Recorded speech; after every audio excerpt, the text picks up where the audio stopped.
हे पुस्तक प्रकाशित झालं ते प्रकाशक जयदत्तजी क्षीरसागर, माजी आमदारांच्या असोसिएशनचे सर्व सदस्य,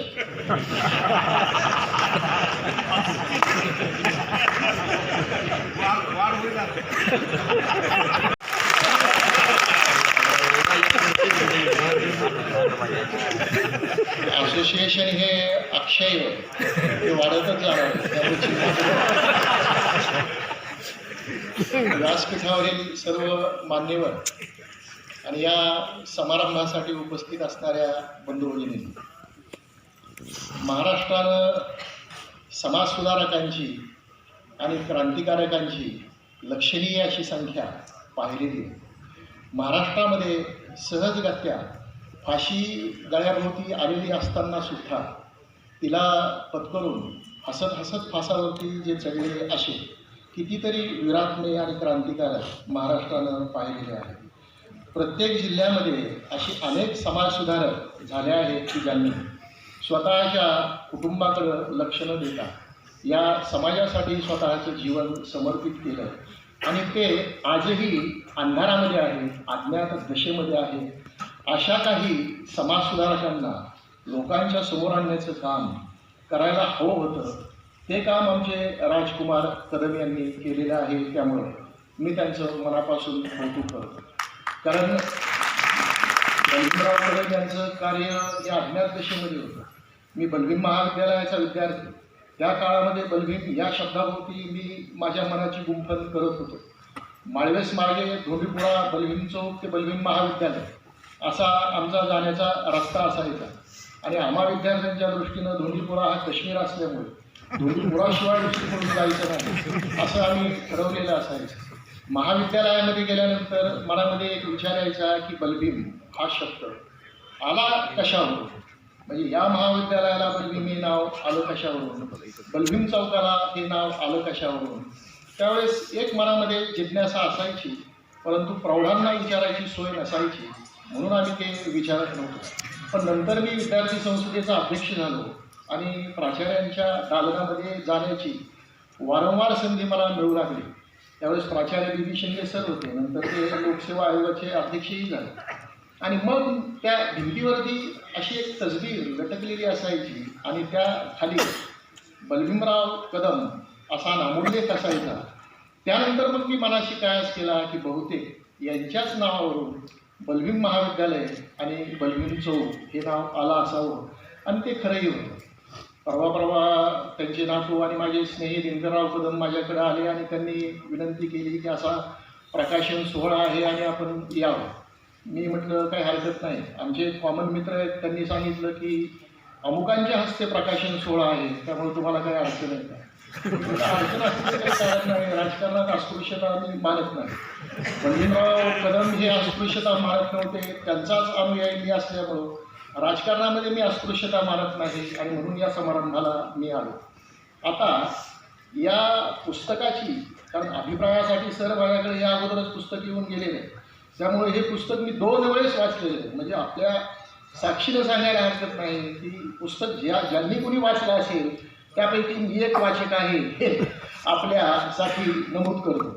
कारण याची प्रस्तावना प्राचार्य बाबा सावंत यांनी लिहिलेली आहे आणि दुर्दैवानं आज ते आपल्यामध्ये नाही. बलभीमराव कदम यांचाच विचार लोकमानसामध्ये रुजवण्याचा प्रयत्न करणारे प्राचार्य बाबा सावंत हे जर या समारंभाला असते तर अधिक बरं झालं असतं. थोडा आनंद हा दुर्गणित झाला असता असंही वाटून जातं.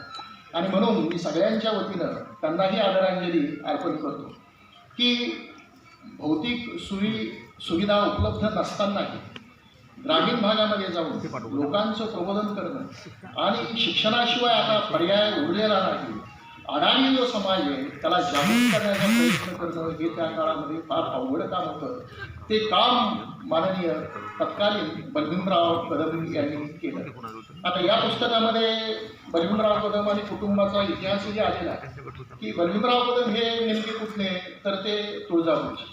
मुळात हे कदम कुटुंब हे तुळजापूरचे, देवीच्या गाभाऱ्यामध्ये जाणारं, देवीच्या आळवणी करणारं आणि देवीच्या गाभाऱ्याबाहेर येऊन देवीचा पोत नाचवणारं जे कदंब कुटुंब आहे त्या कदंब कुटुंबापैकीच हे कुटुंब हे कालांतरानं स्थलांतरित झालं आणि ते बीडमध्ये आलं आणि शेवटी इथं स्थायिक होऊन त्यांनी शेवटी आपला कार्यविस्तार सुरू केला आणि आपल्या कार्याला आरंभ केला.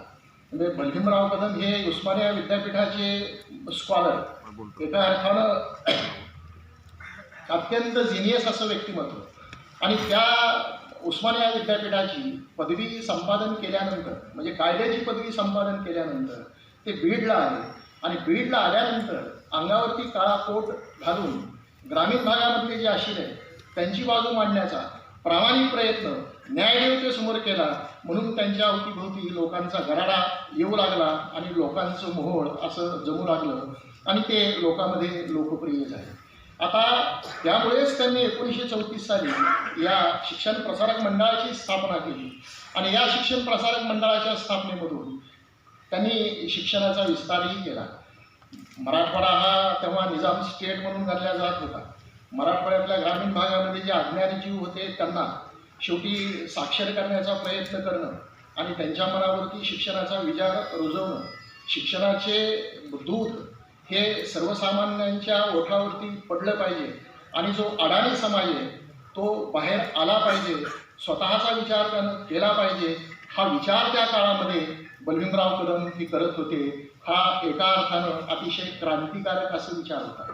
म्हणजे पश्चिम महाराष्ट्रामध्ये कर्मवीर भाऊराव पाटील हे त्या काळामध्ये काम करत होते आणि तशाच प्रकारचं काम शिक्षणवीर बलभीमराव कदम मराठवाड्यामध्ये करत होते असं म्हटलं तर त्यामध्ये अतिशयोक्ती करू नये. भल्या पहाटे उठायची, म्हणजे सकाळी उठण्याची सवय त्यांना होती आणि भल्या पहाटे उठून स्वतः ते दत्त मंदिर येथे असणारी जी बोर्डिंग होती त्या बोर्डिंगमध्ये जायचे, विद्यार्थ्यांना उठवायचे आणि सांगायचे की बाबांनो धष्टपुष्ट व्हा, धट्टेकट्टे व्हा, स्वतः शरीर श्रम बल हे प्राप्त करण्याचा प्रयत्न करा. पहाटेच्या प्रहरी उठून जो जोर बैठका काढतो त्याला शेवटी आयुष्यही उत्तम प्रकारे मिळू शकतं असा माझा विश्वास आहे. आणि तेही स्वतः थोडाफार व्यायाम करत होते असाही संदर्भ या पुस्तकामध्ये येतो. म्हणजे त्या काळामध्ये विद्यार्थ्यांवरती एवढं प्रेम करणारा आणि त्यासाठी पहाटेच्या प्रहरी उठणारा एक समाजसुधारक हा अतिशय आत्मीयतेनं काम करत होता. याच्या पाठीमागे एकच भावना होती की आता तुम्ही दुर्बल राहून चालणार नाही, तुम्हाला सक्षम व्हावं लागेल, दोन हात करण्याची तयारी ठेवावी लागेल, तुम्हाला दांडपट्टाही खेळता आला पाहिजे. कारण त्या काळामध्ये रजाकाराचं अवतीभोवती सगळं साम्राज्य पसरलेलं होतं, अन्याय होत होता आणि अन्यायाचा प्रतिकार करण्याची क्षमता त्या काळामध्ये लोक दाखवत नव्हते. हे दाखवण्यासाठी मला या तरुणांची फौज निर्माण करावी लागेल म्हणून ते या तरुणांच्या मनावरती हा संस्कार बिंबवत होते. कोण कुशा शेकताला रोगी बराडीसी दिसे, कळा नाही कांती नाही युक्ती बुद्धी दुरावली. ज्यांच्या अंगामध्येच बळ नाही ते लोकांना काय देणार. म्हणून कुरुक्षेत्रावरती जी भगवद्गीता भगवान श्रीकृष्णानं सांगितली ती अर्जुनाला सांगितली. नाहीतर त्यानं जर ती भगवद्गीता धर्माला सांगितली असती तर तो खाली बसला असता मांडी घालून आणि तिथंच धर्मविवेचन करत बसला असता. त्यामुळं गीता कोणाला सांगावी हे श्रीकृष्णाला कळलं होतं. म्हणून सर्वसामान्यांची जी मुलं आहेत त्यांनाही एक वेगळ्या प्रकारची गीता सांगण्याचं काम करणारा हा बलभीमराव कदम नावाचा त्या काळात एक महात्मा म्हणूनच त्यांनी हे काम केलेलं. ग्रामीण भागामध्ये जायचे, गोरगरिबांची मुलं जमा करायची. एका अर्थानं कर्मवीर भाऊराव पाटलांनी पश्चिम महाराष्ट्रामध्ये हेच केलं की गोरगरिबांची मुलं जमा करायची, वसतिगृहामध्ये आणायची, त्यांना शिक्षण द्यायचं. स्वतः ते अंगावरती घुंगडी टाकून बाहेर फिरायचे आणि लोकांकडून अन्नधान्य गोळा करायचे. हेच अन्नधान्य गोळा करण्याचं काम सुद्धा बलभीमराव कदम यांनी केलं आणि सांगितलं की तुम्ही काम करा, तुम्ही शिका, मी तुमच्या पाठीमागे उभा राहतो. आणि ते मुलांच्या पाठीमागे उभा राहिले.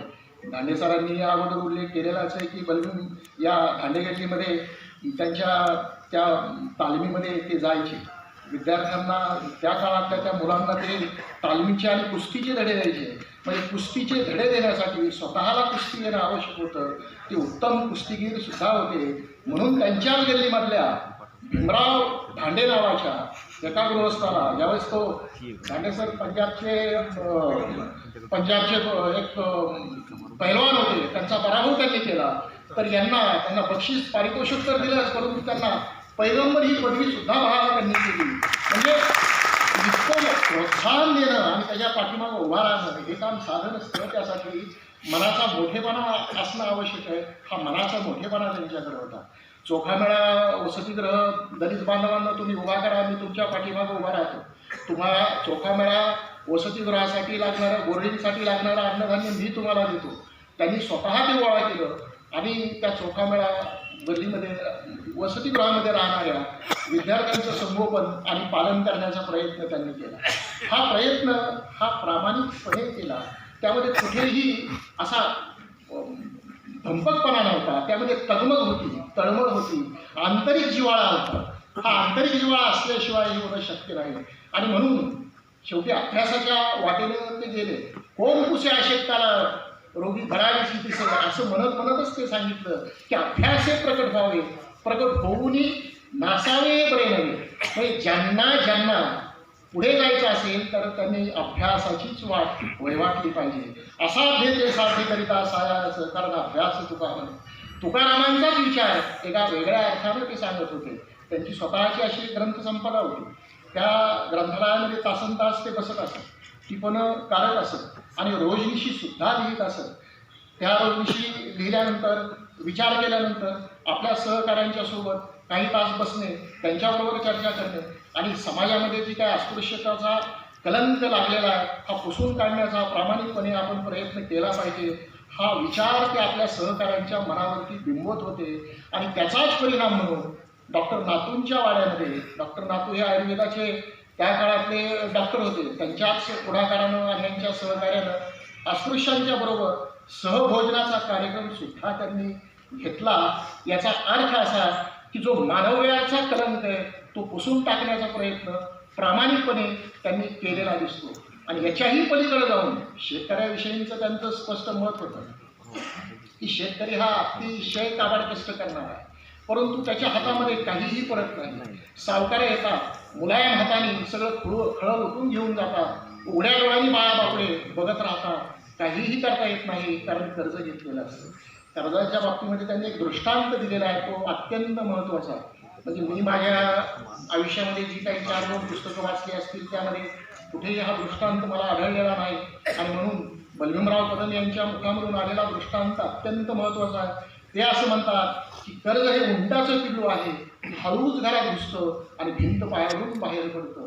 ही स्थिती ग्रामीण भागातल्या 18 पगड जाती जमातीची आणि तत्तन समाजाची होती, हे त्यांना नमूद करायचं होतं. त्यामुळं यातून बाहेर पडण्यासाठी कर्जाच्या मार्गाने जाऊ नका, कर्ज शक्यतो टाळा, तो चांगला मार्ग नाही, हे बिंबवण्याचाही प्रयत्न त्यांनी या लोकांच्या मनावरती केला. आणि त्याचाच परिणाम म्हणून शेवटी लोकांचं समूह त्यांच्यासोबत येऊ लागला आणि ते पुढे जाऊ लागले. की आता त्यांच्या ह्या विचारांच्या पलीकडे जाऊन पुन्हा अजून काही विचार त्यांनी या पुस्तकामध्ये नमूद केलेले आहेत. शेतकऱ्याविषयीचा त्यांचा हा विचार अत्यंत महत्त्वाचा होता. स्त्रींच्या विषयीचा त्यांचा विचार असा की स्त्री आणि पुरुष यामध्ये कोणताही फरक नाही. त्या वृक्षाला फुटणाऱ्या 2 स्पष्ट अशा शाखा आहेत. त्या शाखा आपल्या सामाजिक जीवनामध्ये आणि आपल्या सामाजिक सुखदुःखात, आचार विचारात आपण त्यांना बरोबर घेऊन, म्हणजे स्त्रियांना बरोबर घेऊन पुढे जायला पाहिजे.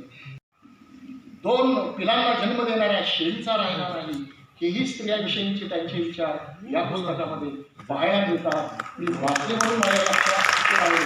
आणि पुढे स्त्रीविषयीचं विवरण देत असताना ते असं म्हणतात की स्त्री म्हणजे मास्तर, गृहलक्ष्मी, स्फूर्ती, उत्साह, शक्ती, कला, प्रतिभा, सौंदर्य, संपत्ती आणि शिल्पकाराची प्रेरणा व विश्वाचे माधुर्य स्त्रियामध्ये अधिक जाणीव असते. स्त्रिया ह्या अधिक कल्पक असतात. त्यांची शोषण करण्याची शक्तीसुद्धा अधिक असते. त्यांची त्यागाची तयारीही चांगली असते. पुरुषांना दृष्टी असेल तर स्त्रियांना अंतर्दृष्टी आहे. पुरुष विद्वान असतील तर स्त्रिया शहाण्या आहेत. स्त्रिया पुरुषांपेक्षा कुठल्याही बाबतीमध्ये कमी नाही. हा विचार त्या काळामध्ये बलभीमराव कदम यांनी कार्यकर्त्यांना मार्गदर्शन करत असताना लोकांच्या समोर की स्त्रीच्या कडेवर राष्ट्र वाढतात, उत्कर्ष पावतात. स्त्री ही पुस्तक आहे, कला आहे, कविता आहे, विद्या मंदिर आहे आणि विद्यापीठे आहेत. हा विचार त्यांचा होता. आता हा विचार जर कालांतरानं लोकांच्या समोर आला असता आणि आता जर ते असते तर साहित्याच्या क्षेत्रातला उत्तम पुरस्कार त्यांना नक्कीच प्राप्त झाला असता आणि एखादं साहित्यकृती, उत्तम साहित्यकृती लोकांच्या समोर आली असती. परंतु दुर्दैवानं ते घडलं नाही. अल्पायुषी त्यांना आयुष्य मिळालं आणि ते त्यानंतर निघून गेले. आता या वसतिगृहामध्ये जे विद्यार्थी येणार आहेत त्यांना त्यांचं स्पष्ट सांगणं असेल की हे बघा, तुमची ताट, वाटी आणि तांब्या स्वतः घेऊन या आणि जेवण केल्यानंतर स्वच्छपणे एका कोपऱ्यामध्ये ते धुवून ठेवा. ते डोळे झाकल्यानंतर सुद्धा तुमचा तांब्या, वाटी आणि ताट तुम्हाला मिळालं पाहिजे एवढी शिस्त तुम्ही शरीराला लावा. शिस्तीचे जे भोगते होते, शिस्तीचाच परिणाम म्हणून शिस्तीचा शिरस्ता त्यांनी निर्माण केला आणि त्या शिरस्तेच्या वाटेनं ती पुढे गेले. म्हणूनच या वसतिगृहामध्ये शेवटी क्रांतिसिंह नाना पाटलांपासून संत तुकडोजी महाराज यांनी तिथे भेट दिली आणि सांगितलं की बलवीनराव, तुम्ही उत्तम काम करता आहात, तुमच्यासारखं काम आम्हाला दुसरीकडे पाहायला मिळत नाही. म्हणजे हे जर त्या काळातल्या महात्म्यांची प्रतिक्रिया असेल तर हा माणूस किती मोठा होता याचा विचार आपण करा. आणि दुर्दैवानं आम्ही महाविद्यालयामध्ये असल्यापासून आम्हाला बलवीनराव कदम कोण होते हे माहिती नव्हतं. जोपर्यंत पुस्तक हातात पडलं नाही तोपर्यंत मलाही माहिती नव्हतं की बलवीनराव कदम यांचं कार्य आणि त्यांची दृष्टी. परंतु हा द्रष्टा पुरुष लोकांच्या समोर आणण्याचं काम आमच्या राजकुमार कदम यांनी केलं. मी त्यांना मनापूर्वक धन्यवाद. शेवटी जसं बलवीनराव कदम यांनी निजाम स्टेटमध्ये भ्रमंती केली आणि जो अडाणी वर्ग आहे त्याला सुशिक्षित साक्षर करण्याचा प्रयत्न केला, तो शिकला पाहिजे, पुढे गेला पाहिजे, राष्ट्र उभारणीमध्ये त्याचं काम राहिलं पाहिजे. हा डॉक्टर बाबासाहेब आंबेडकर, महात्मा फुले, शाहू महाराज यांचा जो विचार होता हाच विचार लोकांच्या मनावरती रुजवण्याचं काम बलवीनराव कदम प्रामाणिकपणे करत होते आणि त्यांना त्यामध्ये यशही येत होतं. म्हणून 18 पगड जाती जमाती आणि अवतीभोवतीचा सर्व समाज त्यांच्या बरोबर राहत होता. ज्यावेळेस त्यांनी एक मिरवणूक काढली की त्यांची एक परिषद होती, त्या परिषदेसाठी दत्त मंदिरमध्ये त्यांनी त्या सभेचं आयोजन केलं आणि बलवंत चौकामधून परिषद निघाली आणि दत्त मंदिरपर्यंत पोहोचली. हजारोच्या संख्येनं तत्सम समाज 18 पगड जाती जमाती त्यांच्यासोबत होत्या, त्यांच्या खांद्याला खांदा लावून उभ्या होत्या आणि त्यांना सांगत होत्या की आमचं नेतृत्व तुम्ही करा, कारण तुमच्यात तेवढं नेतृत्व गुण आहे. कारण उस्मानिया विद्यापीठामध्ये पदवीची परीक्षा देणं आणि पदवी प्राप्त करून घेणं हे तसं फार अवघड काम होतं. त्या काळामध्ये 4थी पास झाला तर लगेच नोकरी असायची आणि मॅट्रिक झाल्यानंतर तर प्रश्नच नाही. मॅट्रिक झालेला विद्यार्थी म्हणजे फार शिकलेला.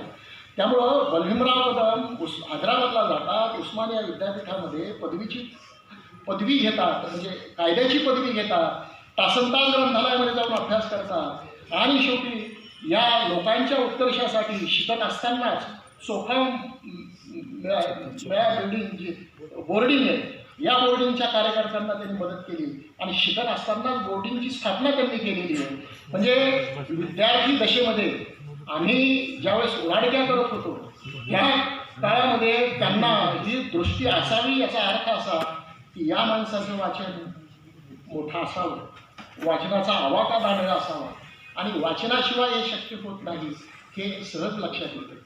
आज ते जर असते तर शेतकऱ्याविषयी त्यांना वाटणारी आस्था, आपुलकी आणि जिव्हाळा, दिल्लीमध्ये चालणारे जे आंदोलन आहे त्याला पाठिंबा देऊन त्यांनी सांगितलं असतं की हे शेतकऱ्यांच्या जीवनमरणाचा प्रश्न आहे, यांच्या पाठिंबाने अगदी प्रामाणिकपणे उभा राहतो आणि ते निश्चितपणे उभा राहिले असते. परंतु दुर्दैवानं काळाच्या पडद्याआड एक चांगलं व्यक्तिमत्व गेलं आणि बहुजनांचं दुर्दैव असं की बहुजनांना शेवटी या नेतृत्वाला मुकावं लागलं.